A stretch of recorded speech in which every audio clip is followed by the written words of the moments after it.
क्या आपको पता है कि आपकी बाइबल मुकद्दस में 31,173 आयात पाई जाती हैं? क्या आपको पता है कि बाइबल मुकद्दस 2 हिस्सों में तकसीम की जाती है, जिसे पुराना और नया अहदनामा कहते हैं? क्या आपको पता है कि 40 से ज़्यादा मुसन्निफ़ीन ने किताब खुदा को हम सब के लिए कलम बंद किया, ताकि हमारे लिए और आने वाली 1000 नस्लों के लिए ये खुदा का इलाही नक्शा हो सके, ताकि हर एक की बिगड़ी हुई जिंदगी दुरुस्त राह पर चल सके। क्या आपको पता है कि बाइबल मुकद्दस दुनिया में सबसे ज्यादा जुबानों में तर्जमा की गई है? क्या आपको पता है कि आपकी बाइबल मुकद्दस दुनिया में हर रोज लोगों की जिंदगी को तब्दील कर रही है? जो गुमराह है उनको राह दिखाती है, जो मुर्दा है उनको जिंदा करती है, जो शर्मिंदा है उनको खुदा का इत्मीनान और तसल्ली देती है, और जो रूहानी तौर पर अपना रास्ता भूल चुके हैं उनको राह दिखाती है। क्या आपको पता है कि आपकी बाइबल मुकद्दस सबसे ज्यादा जुबानों में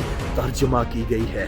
क्या आपको पता है कि आपकी बाइबल मुकद्दस वाहिद वो किताब है जो खुदा की इलाही कौंसल को, खुदा की इलाही मर्जी को और इंसान के पैदा और जीने और मरने के बाद का तमाम वाक़या बयान करती है? आपकी बाइबल खुदा का कलाम है, आपकी बाइबल खुदा की सोच है, आपकी बाइबल आपकी हौसला अफजाई है, आपकी बाइबल मेरे और आपके लिए कदमों के लिए चिराग और राह के लिए रोशनी है। आपके लिए ये खुदा का इलाही नक्शा है। इसे पढ़ते रहें, आगे बढ़ते रहें और दुनिया के लिए बेमिसाल जिंदगी बसर करते रहें। God bless you.